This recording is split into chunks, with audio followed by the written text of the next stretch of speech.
आकाशवाणी लखनऊ से प्रस्तुत हैं प्रादेशिक समाचार।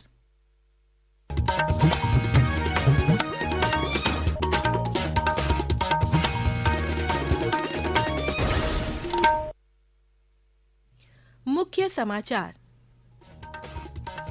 मुख्यमंत्री योगी आदित्यनाथ आज लखनऊ में गुरु गोविंद सिंह के प्रकाश पर्व समारोह में हुए शामिल। कहा, सिख गुरुओं का बलिदान हमें आगे बढ़ने के लिए करता है प्रेरित। गोरखपुर शामली हाईवे के लिए सीमांकन का काम जल्द होगा शुरू। राज्य के 15 जिलों से होकर गुजरेगा ये राष्ट्रीय राजमार्ग। प्रयागराज में होने जा रहे महाकुंभ की तैयारियां चरम पर। 5 एकड़ क्षेत्रफल में बन रहा है उत्तर प्रदेश पवेलियन। और प्रदेश में आगामी 3 दिनों तक जारी रहेगा शीतलहर का प्रकोप। कोहरे से रेल, सड़क और हवाई यातायात प्रभावित।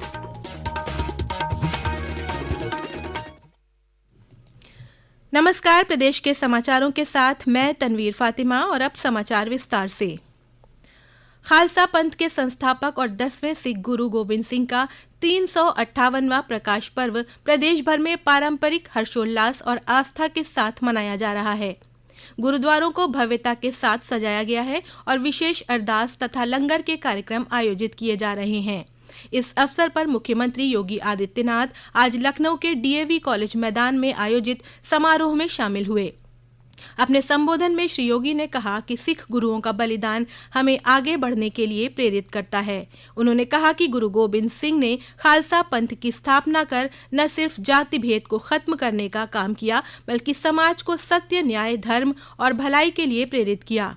गुरु गोविंद सिंह महाराज ने समाज के उपेक्षित वर्ग के लोगों को मुख्य धारा में शामिल कर सामाजिक समरसता की अनुपम मिसाल पेश की।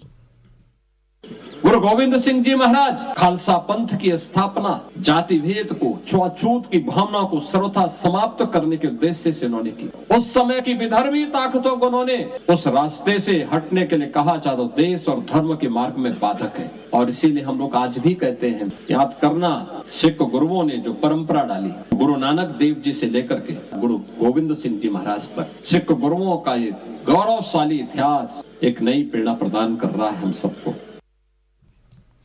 समारोह में उप मुख्यमंत्री ब्रजेश पाठक और राज्य मंत्री बलदेव औलख सहित सिख समुदाय के गणमान्य लोग भी मौजूद थे। उधर अमरोहा में श्री गुरु गोविंद सिंह का प्रकाश पर्व पूरी श्रद्धा के साथ मनाया गया। अखंड पाठ के आयोजन के साथ साथ कीर्तन, दरबार सजाए गए और लंगरों का आयोजन किया गया।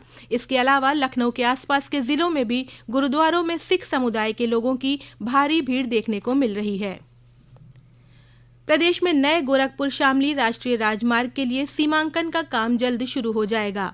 बताया जा रहा है कि नया हाईवे गोरखपुर से शुरू होगा और महाराजगंज, सिद्धार्थनगर, बलरामपुर और श्रावस्ती जिलों से होता हुआ बहराइच तक आएगा। उसके बाद लखनऊ और सीतापुर के उत्तर से होते हुए लखीमपुर जिले के बीच से गुजरेगा। इसी तरह पीलीभीत, बरेली और मुरादाबाद के उत्तर से गुजरते हुए बिजनौर, मेरठ और शामली को जोड़ेगा।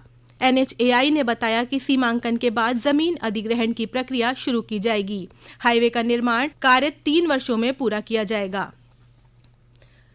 प्रदेश में होने जा रहे महाकुंभ की तैयारियां चरम पर हैं। धार्मिक नगरी वाराणसी में भी महाकुंभ के दौरान बड़ी संख्या में श्रद्धालुओं के आने की संभावना है। इन श्रद्धालुओं को सुगम और सुरक्षित यात्रा करवाने के लिए रेलवे ने भी प्रभावी कदम उठाए हैं। उत्तर रेलवे के ADRM लालजी चौधरी ने तैयारियों की जानकारी देते हुए बताया, कुंभ मेला के लिए तैयारी कर रहे हैं। बेसिकली होल्डिंग एरिया से लेकर के सेफ्टी के लिए पब्लिक में चाहे चीजें की रेलवे ये सब व्यवस्था कर रही है। होल्डिंग एरिया की जानकारी रहे, पोस्टर्स बने हैं, पब्लिक को इन्फॉर्मेशन जगह जगह जल्दी मिल सके। टिकटिंग के लिए कैसे स्टेप्स वो दिए गए हैं, QR कोड दिए गए हैं। RPF के लिए जैसे स्टाफ उसको गाइड करना है, रात में रेड एंड ग्रीन बैटन्स उसको यूज को दिए जा रहे हैं। और साथ में मोबाइल जो राउंड द क्लॉक चलेंगे उसके लिए भी व्यवस्था की है। ये बॉल है, क्वालिटी ये है कि ये ज्यादा हीट होने पर ये ऑटोमेटिक फट जाता है, फैल करके वहाँ ऑक्सीजन कम कर देता है, तो आग अपने आप बुझ जाती है। प्रदेश सरकार के डिजिटल महाकुंभ की परिकल्पना को उत्तर प्रदेश पुलिस साकार कर रही है। कुंभ मेला क्षेत्र में तैनात पुलिसकर्मियों की हाजिरी कागज पर दर्ज होने के बजाय अब बायोमेट्रिक तरीके से रिकॉर्ड की जा रही है। पेश है एक रिपोर्ट। प्रयागराज में हो रहे महाकुंभ में 40 करोड़ श्रद्धालुओं को सुरक्षित स्नान कराने के लिए लगभग 50,000 पुलिसकर्मी तैनात होंगे। वरिष्ठ पुलिस अधीक्षक कुंभ मेला क्षेत्र राजेश द्विवेदी ने बताया कि कुंभ मेला में आए पुलिसकर्मी को सॉफ्ट स्किल, आपदा प्रबंधन, भौगोलिक स्थितियों की जानकारी देने के लिए प्रशिक्षित किया जा रहा है। इस दौरान सभी पुलिसकर्मियों की अटेंडेंस बायोमेट्रिक तरीके से रिकॉर्ड की जा रही है, जिससे हाजिरी लगाने में समय की बचत के साथ ही रिकॉर्ड मेंटेन करने में भी आसानी हो रही है। आकाशवाणी समाचार कक्ष से फजल इनाम।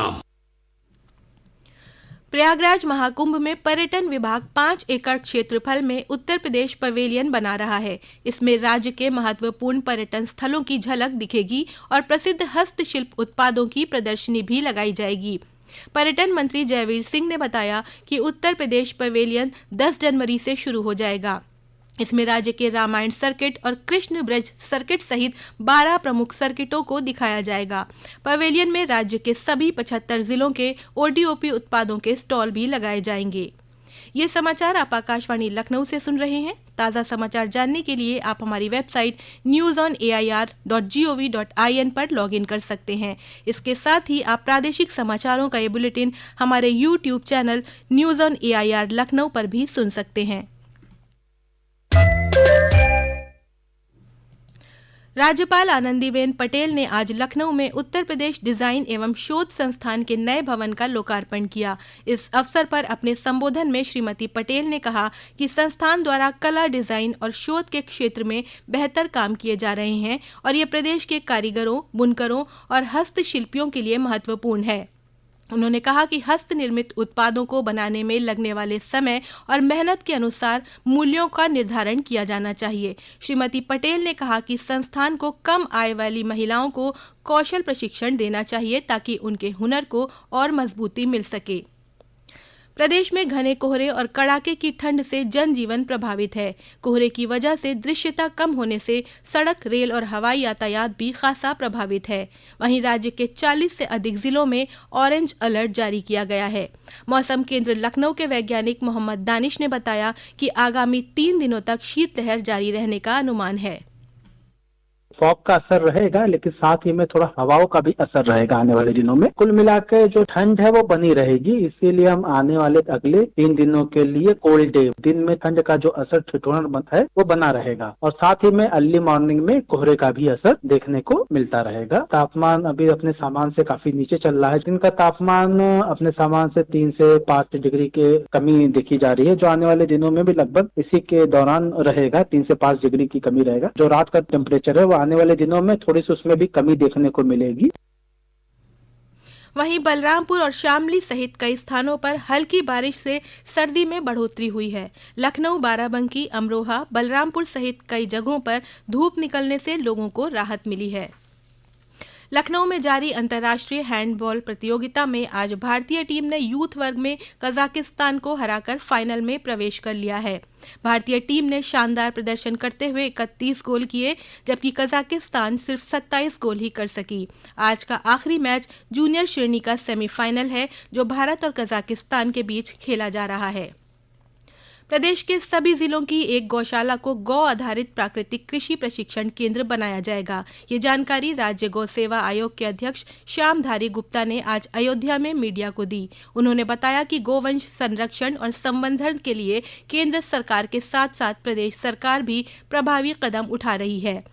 उन्होंने कहा कि गौशालाओं में मौजूद अपशिष्ट से जीवाश्म पेस्टिसाइड बनाया जाएगा, जिसका उपयोग खेती में हो सकेगा। श्री गुप्ता ने कहा कि इस योजना से राज्य के लगभग 20 लाख किसान लाभान्वित होंगे। सरकार ने इस मद में 500 करोड़ रुपए का बजट स्वीकृत किया है। और अंत में मुख्य समाचार एक बार फिर। मुख्यमंत्री योगी आदित्यनाथ आज लखनऊ में गुरु गोविंद सिंह के प्रकाश पर्व समारोह में हुए शामिल। कहा, सिख गुरुओं का बलिदान हमें आगे बढ़ने के लिए करता है प्रेरित। गोरखपुर शामली हाईवे के लिए सीमांकन का काम जल्द होगा शुरू। राज्य के 15 जिलों से होकर गुजरेगा ये राष्ट्रीय राजमार्ग। प्रयागराज में होने जा रहे महाकुंभ की तैयारियां चरम पर। 5 एकड़ क्षेत्रफल में बन रहा है उत्तर प्रदेश पवेलियन। और प्रदेश में आगामी 3 दिनों तक जारी रहेगा शीतलहर का प्रकोप। कोहरे से रेल, सड़क और हवाई यातायात प्रभावित। इसी के साथ प्रादेशिक समाचारों का ये बुलेटिन समाप्त होता है। अगला बुलेटिन रात 8 बजे FM पर प्रसारित किया जाएगा। नमस्कार। हैं।